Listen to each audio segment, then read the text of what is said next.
主后2023年7月15日，每日圣安宫读经，自由去听。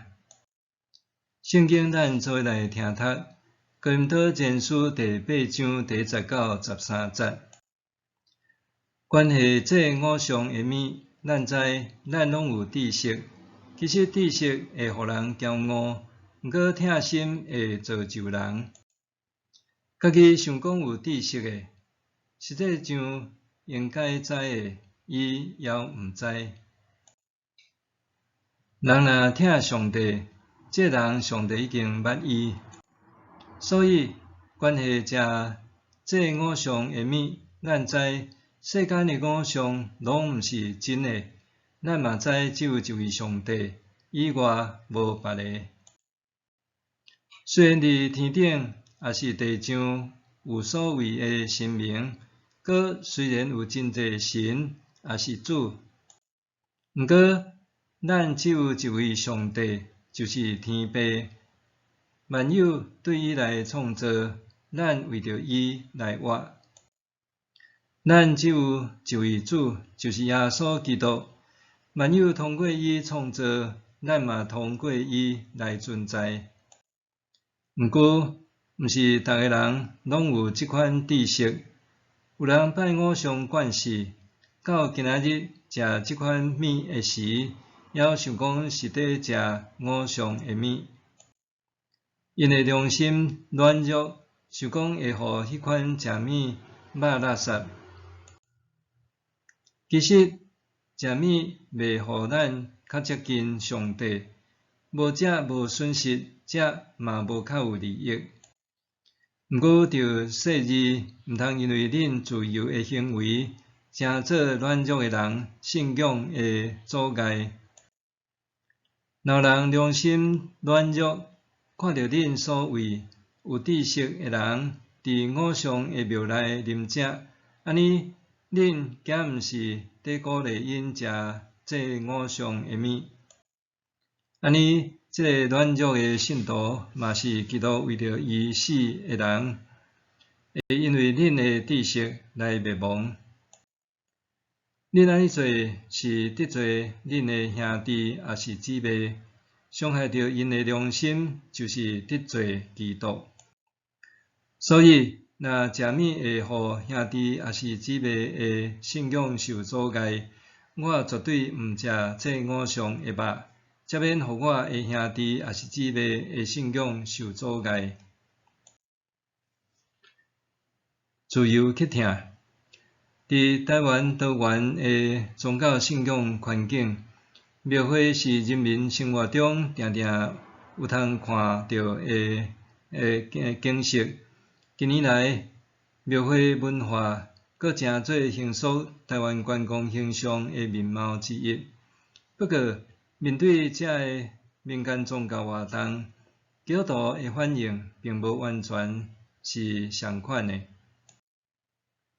为因为对民间宗教的理解有限，就全盘否定；为只是对文化角度来看民间宗教，就接受因的各种活动。其实人的知识真有限，并无完全，只有上帝听，才会当互人互相成全，彼此造就。过去教会常常教导信徒着谨慎，甲无共宗教的人相斗阵，爱严格区别信仰。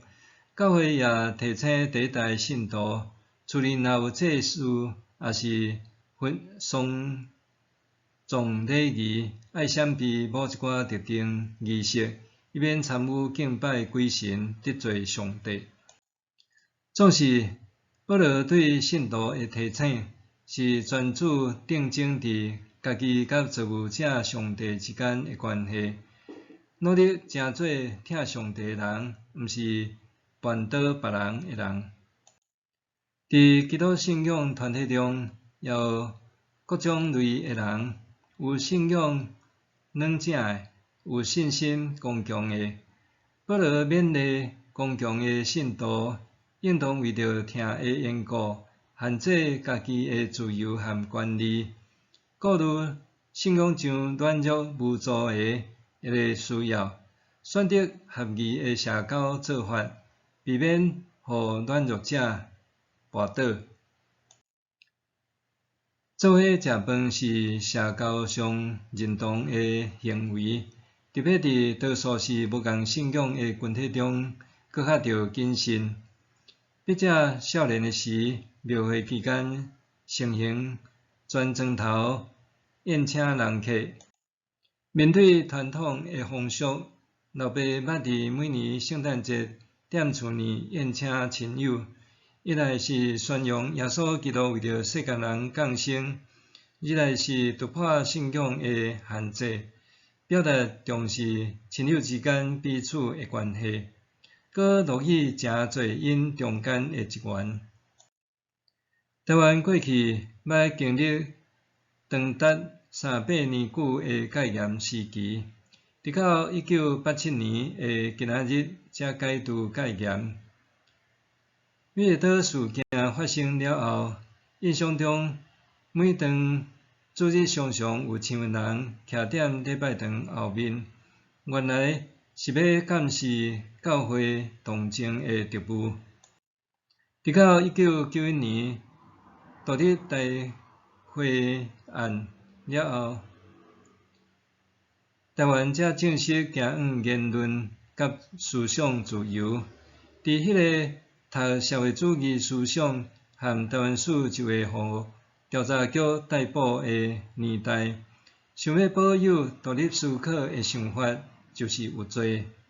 参加同一个读册会，就互看做是共党共谋的叛乱分子。呾伫台湾享有言论甲集会等各种自由的新生代，面对去年底上映的罗马狗15號，看见影片中真侪场景甲人物遭遇，有人深感震撼，也有人无法度想象台湾伫几十年前竟然捌发生安尼的屠杀和无公义的事件。伫当时动荡的社会氛围中，人甲人伫生活各方面的连结和社交顶塔，竟然诚侪引人入罪判生死的缘由。伫安尼的白色恐怖下面，人人自危，亲像安尼的竟然盛行，并毋是保罗勉励信徒的焦点。